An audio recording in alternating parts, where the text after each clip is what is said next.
അഖിൽ NRDയും മേഘ വൈഫും തമ്മിലുള്ള ഒരു റീലാണ് ഇപ്പോൾ കാണുന്നത് കേട്ടോ. അവരിങ്ങനെ കിടക്കുകയാണ് തോന്നുന്നു, വയ്യാതെ ആശുപത്രിയിൽ എങ്ങാനും. ആ സമയത്ത് തലയൊക്കെ ഇങ്ങനെ ഒഴിഞ്ഞു കൊടുക്കുന്നുണ്ട്. പെട്ടെന്ന് മൊബൈൽ ഫോണിലേക്ക് ഒരു മെസ്സേജ് വന്നു. സടകുടാ എണീറ്റ് വൈഫ് ഒരു നോട്ടം. വോഡഫോണിന്റെ മെസ്സേജ്.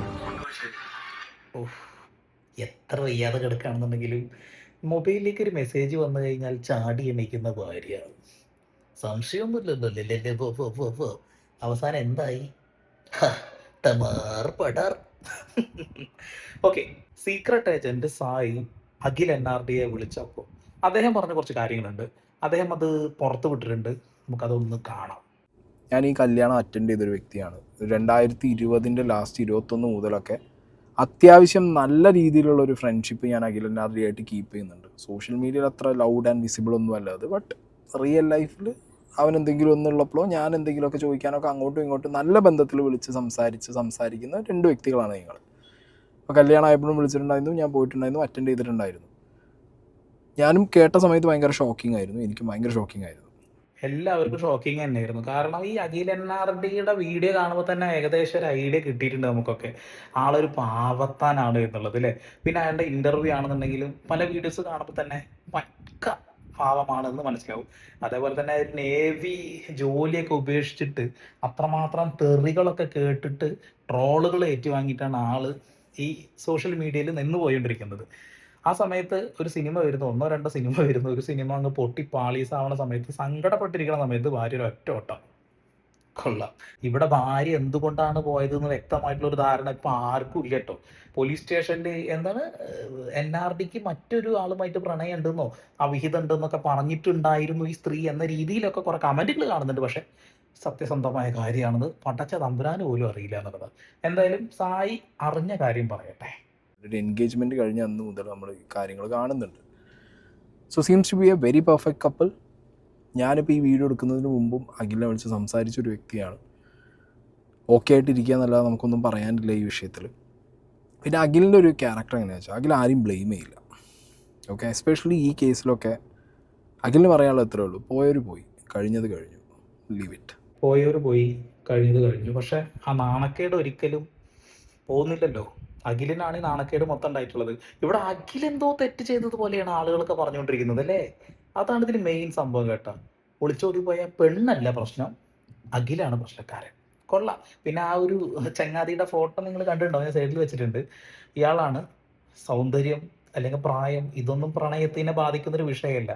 ആ ഒരു രീതിയിൽ ആളുകൾ പറയുന്നുണ്ട്. പക്ഷേ മറ്റൊരാളുടെ ഭർത്താവായിരിക്കെ, സോറി, മറ്റൊരാളുടെ ഭാര്യ ആയിരിക്കെ അയാളെ പറ്റിച്ച് കബളിപ്പിച്ച് പോവുക എന്ന് പറയുന്നത് ഊളത്തരം തന്നെയാണെന്നുള്ളതാണ്. ഇവരെന്തോ LLBക്കാണോ പഠിച്ചിരുന്നത്? അങ്ങനെ കുറച്ച് കമന്റുകൾ കാണുന്നുണ്ട്. എന്തായാലും ഇത്രമാത്രം വിവരമുള്ള ഒരാൾ ഇങ്ങനെ ചെയ്യാന്നൊക്കെ പറയുമ്പോൾ സത്യത്തിൽ അതൊരു ഊളത്തരം തന്നെയാണല്ലേ. ആ ഫാമിലിക്ക് എത്രത്തോളം നാണക്കേടുണ്ടായിട്ടുണ്ടാവും. പുറത്തിറങ്ങി നടക്കാൻ കഴിയുള്ളൂ. എടോ, നിയമപരമായിട്ട് ബന്ധം വേറിട്ടതിൻ്റെ ശേഷം അങ്ങ് പൊക്കുവോ? ആരുടെ കൂടെ പൊക്കോ? ഇതിപ്പോ നാണം കെട്ട് ആ ചെക്കൻ മിണ്ടൂല. കാരണം അവന്റെ ഒരു സ്വഭാവത്തെ കുറിച്ചിട്ട് ഇവിടെ സായി പറയുന്നുണ്ടെന്ന് കേട്ടോക്കെ. ഇറ്റ് കംസ് ഇറ്റ് ഗോസ്, അത്രേ ഉള്ളൂ. ഇപ്പം ഞാനാണെങ്കിലും ചിലപ്പോൾ ഒരു വീഡിയോ ചെയ്യും, but you have to be, എന്താ പറയുക, നീ സ്ട്രോങ് ആയിട്ടിരിക്കുന്നൊക്കെ നമ്മൾ പറയുമ്പോഴും അവനെടുക്കുന്നൊരു സെൻസ് ഉണ്ട്. അളിയ സംസാരിക്കുന്നവർ സംസാരിച്ചോട്ടെ, ബട്ട് അവളെ ആരും ഒന്നും പറയരുത്. ബിക്കോസ് അവൾ ചെയ്യാനുള്ളത് അവൾ ചെയ്തു, ദാറ്റ്സ് ഇറ്റ്. അവൾക്കത് റൈറ്റായിട്ട് തോന്നിയ സിറ്റുവേഷനിൽ അവൾ ചെയ്തു. ഇത്രയും വർഷം പ്രണയിച്ച ഒരാളെ വെറുതെ എങ്കിൽ പോലും 10 ആൾ കുറ്റം പറയുന്നു, ചീത്ത പറയുന്നതോ എനിക്ക് അങ്ങനെ കേൾക്കാനോ കാണാനോ ഇഷ്ടമില്ലാത്തത് കൊണ്ട് ഞാൻ സോഷ്യൽ മീഡിയയ്ക്കൊന്നും വരുന്നില്ല കുറച്ച് ടൈമിന്. സംഭവിച്ചു, ഐ വിൽ റിക്കവർ, ഞാൻ തിരിച്ചു വരും. പിന്നെയെന്ന് പറഞ്ഞാൽ ഒന്നും ഒരു എൻഡല്ലല്ലോ, ഒന്നും ഒരു എൻഡല്ല. 2 വർഷത്തോളല്ലേ പ്രണയിച്ചിട്ടുള്ളത്. ഈ 2 വർഷം മതിയോ നമ്മളെ പാർട്ട്ണറെ കുറിച്ചിട്ട് എന്തെങ്കിലും ഒരു ധാരണ കിട്ടാൻ? അത് പോരാന്നാണ് ഞാനും മനസ്സിലാക്കുന്നത്. ഇപ്പോൾ അങ്ങനെ നോക്കുകയാണെന്നുണ്ടെങ്കിൽ ഇവിടെ അറേഞ്ച്ഡ് മാരേജ് ഒക്കെ നല്ല അടിപൊളിയായി നടക്കുന്നുണ്ടല്ലോ അല്ലേ. ഇവിടെ പ്രണയമാണ്, അവസാനം വീട്ടുകാരെ സംബന്ധിച്ച് അവർ ഒരുമിച്ച് കല്യാണം കഴിക്കുന്നു. കല്യാണ വീഡിയോസിൽ തന്നെ കുറച്ച് സംഭവങ്ങളുണ്ട്, സൈഡിൽ ഇട്ടിട്ടുണ്ട്. വീഴാൻ പോകുന്ന വധുവിനെ രക്ഷിക്കുന്ന നായകനായിട്ടുള്ള അഖില്.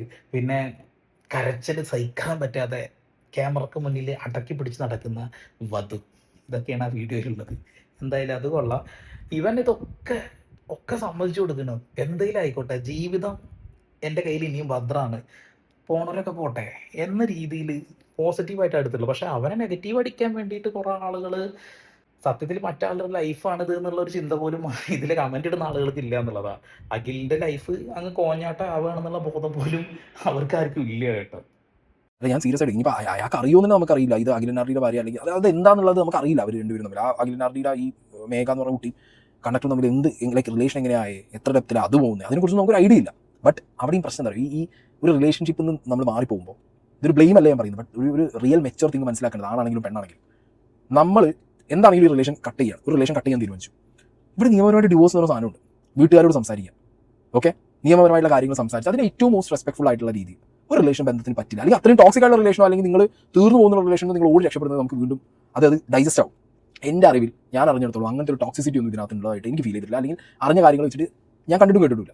ഓക്കെ, അങ്ങനത്തെ ഒരു സാഹചര്യത്തിൽ ഓപ്പോസിറ്റ് സൈഡിലുള്ള ഒരാളെ ഒന്നും അല്ലാതാക്കിയിട്ട് അയാളെ സൊസൈറ്റിയുടെ മുന്നിൽ സൊസൈറ്റിയിലെ കുറേ ആളുകൾ അയാളെ ബ്ലെയിം ചെയ്യുന്ന പോലെ നീ കഴിവേട്ടവനാണ്, നീ ഒന്നും നിനക്ക് പറ്റിയോ, നിന്റെ കാര്യമായിട്ട് അങ്ങനത്തെ ഒക്കെ കേൾക്കേണ്ടി വരും ഒരാണ് ഇങ്ങനെ ചെയ്ത് കഴിഞ്ഞാൽ. ഓക്കെ, ഇതുപോലെ ഇട്ടിട്ട് അങ്ങോട്ട് ഓടി പോകുമ്പോഴൊക്കെ നിങ്ങൾ ചിന്തിക്കുന്നത് ഇവിടെ നിയമപരമായിട്ട് ഡിവോഴ്സ് കൊടുത്തിട്ട് വളരെ മാന്യമായിട്ട് പറഞ്ഞിട്ട് തീർത്തിട്ട് പോയാൽ പോരെ. പോയവര് പോയി, സംഭവം ശരിയാണ്. പക്ഷേ വേട്ടയാടലുകൾ അത് അവസാനിക്കുമെന്ന് എനിക്ക് തോന്നുന്നില്ല. സോഷ്യൽ മീഡിയയിൽ വീണ് കിട്ടിയ ഒരു അവസരമാണത്. ഈ ഒളിച്ചോട്ടം, കുൽസിതം ഇങ്ങനത്തെ സാധനങ്ങളൊന്നും ആരും വിട്ട് കളയില്ല എന്നുള്ളതാണ്. ഇവിടെ നല്ല കാര്യങ്ങൾ എന്തെങ്കിലും പറഞ്ഞു കഴിഞ്ഞാൽ അതാരും കാണില്ല.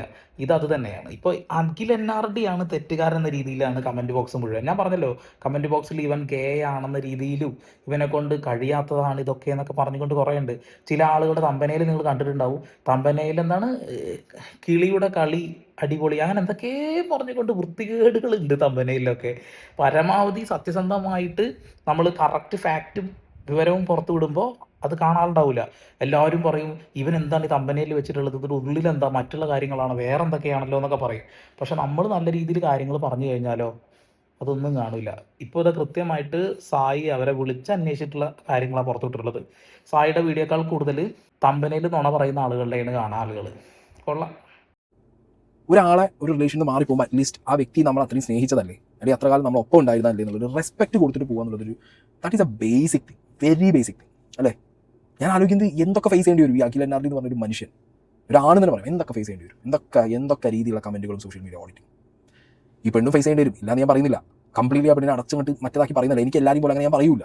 Okay, she might be having her own എന്തെങ്കിലുമൊക്കെ അവർക്ക് ന്യായീകരിക്കാൻ പറ്റുന്ന രീതിയിലുള്ള കാര്യങ്ങൾ അവർക്കുണ്ടാവും. ബട്ട് എത്ര ന്യായീകരിച്ചാലും എന്ത് പറഞ്ഞാലും എന്ത് ചെയ്താലും എൻഡ് ഓഫ് ദ ഡേ ഇവിടെ ഡിവോഴ്സ് ഒരു ഓപ്ഷൻ ഉള്ളപ്പോൾ നിങ്ങൾ സോഷ്യൽ മീഡിയ മുഖങ്ങളാണെന്നും ഇങ്ങനെ ഒരു കാര്യം ചെയ്ത് കഴിഞ്ഞാൽ നാളെ നിങ്ങളടക്കം ഓപ്പോസിറ്റ് നാൾ കൂടുതൽ ആൻഡ് നിങ്ങളും ഒരു പരിധി വരെ നാളുകളിൽ ഇത് പബ്ലിക്കിന് മുന്നിൽ എന്തെങ്കിലും പറയേണ്ട ഒരു അവസ്ഥയിലേക്ക് ഡ്രാഗ് ചെയ്ത് വരുന്നതൊക്കെ ഒരു നേരം ചിന്തിച്ചിട്ട് ചെയ്യുക എന്നുള്ളതൊരു മാന്യതയാണ്.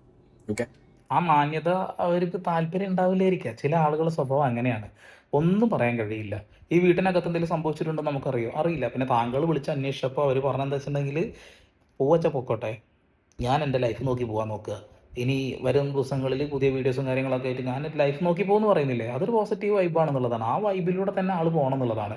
പിന്നെ ഇങ്ങനെ ഒരു റീൽസും കാര്യങ്ങളും പുറത്തു വരുമ്പോൾ സ്വാഭാവികമായിട്ട് 2-3 ദിവസം ആളുകൾ ചർച്ച ചെയ്യും, അത് കഴിഞ്ഞാൽ ആൾ വിടും, എല്ലാവരും വിടും അത്. പക്ഷേ ഈ സ്ത്രീക്ക് നാളെ സമൂഹത്തിന് മുന്നിലേക്ക് ഇറങ്ങി നടക്കാൻ കഴിയുമെന്ന് എനിക്ക് തോന്നുന്നില്ല. ഇപ്പോഴും അവർ ആക്റ്റീവാട്ടോ സോഷ്യൽ മീഡിയയിൽ. ഇന്ന് കുറേ ആളുകൾക്ക് കമൻറ്റ് അവർ മറുപടി കൊടുക്കുന്നുണ്ട് എന്നുള്ളതാണ്. 2 മണിക്കൂർ 3 മണിക്കൂർ മുമ്പൊക്കെ കമൻറ്റ് മറുപടി കൊടുക്കുന്നുണ്ട്. അവരവരുടെ പേജിലിട്ട വീഡിയോസിന് തീർച്ചയായിട്ടും ഓരോ പ്രൊമോഷനാണ്. ആ പ്രൊമോഷൻ അവർ സപ്പോർട്ട് ചെയ്ത് നോക്കോളൂ, എഗ്രിമെൻ്റ് ഉണ്ടാവും, ഫണ്ട് വാങ്ങിയിട്ടുണ്ടാവും. അപ്പോൾ അത് അവർ ചെയ്തുകൊണ്ടിരിക്കുന്നുണ്ട്. അഖിൽ ഇങ്ങനെ താഴ്ന്നിരിക്കേണ്ട അവസ്ഥ വരരുത്. അവൻ മുന്നോട്ട് പോവുക തന്നെയാണ് വേണ്ടത്. ഇനി അഖിലിൻ്റെ വൈഫിനെ കുറിച്ചിട്ട് ചോദിക്കുന്ന ഒരു ചോദ്യത്തിനുള്ള മറുപടി അവൻ കൊടുക്കുന്നുണ്ട്. ഒന്ന് കേൾക്കണം കേട്ടോ. ഇപ്പൊ ബ്രോന്റെ ജീവിതത്തിലാണെങ്കിൽ ഇപ്പൊ കല്യാണം കഴിഞ്ഞതിന് ശേഷമാണ് ഭയങ്കരമായിട്ട് ഒരു ഹൈപ്പ് വന്നൊക്കെ പറയുന്നുണ്ട്, ലക്ക് വന്നത്. അപ്പൊ അതേപോലെയാണ് ഇപ്പൊ സിനിമയിലേക്ക് വന്നതൊക്കെ. എങ്ങനെയാണ് വൈഫിനെ കുറിച്ച്, എങ്ങനെ സപ്പോർട്ടീവ് ആണോ കാര്യങ്ങൾ? വൈഫ് സപ്പോർട്ടാണ്, വൈഫ് സപ്പോർട്ട് ചെയ്യുമല്ലോ, എല്ലാ കാര്യത്തിലും സപ്പോർട്ട് തന്നെയാണ്. വീഡിയോസ് എടുക്കാനും എല്ലാം സപ്പോർട്ടാണ്. സിനിമയ്ക്കായാലും അവളാണ് ഏറ്റവും കൂടുതൽ സപ്പോർട്ട്. കല്യാണം 3 വർഷമായില്ലേ? ഇല്ല, 2 കൊല്ലം ആവുന്നുള്ളൂ. ഓക്കെ, അത്രമാത്രം വിശ്വാസമായിരുന്നു ആ പയ്യന്. പക്ഷെ എന്ത് ചെയ്യാനാണ്, നിർഭാഗ്യവശാൽ അവൾ പൊടി തട്ട് പോയി എന്നുള്ളതാണ്. പിന്നെ ബസ് ഡ്രൈവർ, ബസ് കണ്ടക്ടർ, ബസ്സിലെ കിളി, ബസ്സിലെ ആരുടെ ഇവൻ.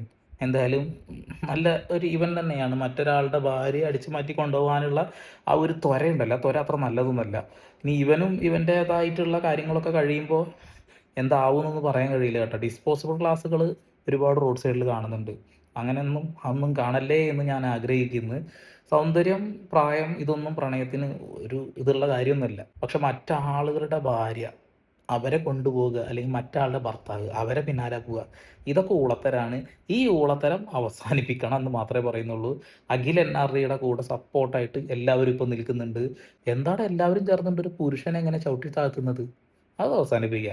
അപ്പം അത്രേ പറയുന്നുള്ളൂ. പരമാവധി ഷെയർ ചെയ്യുക. വീണ്ടും വരെ പുതിയ വാർത്താ വിശേഷങ്ങളുമായി സന്ദീപ് പടപ്പാൾ.